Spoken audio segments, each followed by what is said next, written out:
Ha seni. Ey Oybek, befoyda narsalarni ko'rish bilan vaqtingni behuda o'tkazmoqdasan. Alloh seni shuning uchun yaratganmidi? Undan ko'ra kitob o'qib, foydali ilm olsang bo'lmasmidi? Telefonga sarflagan vaqtingni kitob o'qishga sarflaganda edi. Shu paytgacha bir kutubxonani kitobini o'qib chiqqan bo'larding. Oxirgi marta qachon qo'lingga kitob olganingni bilasanmi?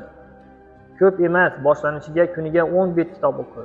10 kundan keyin kuniga 15 betdan o'qi. Lekin bu ishda davomiy bo'l. Shunda o'zingda yaxshi tomonga katta o'zgarish bo'lganini sezasan. Bugundan yomon odatlaringni tark qil. Yaxshi odatlarni ko'paytir. Farzandlaring tarbiyasini o'yla.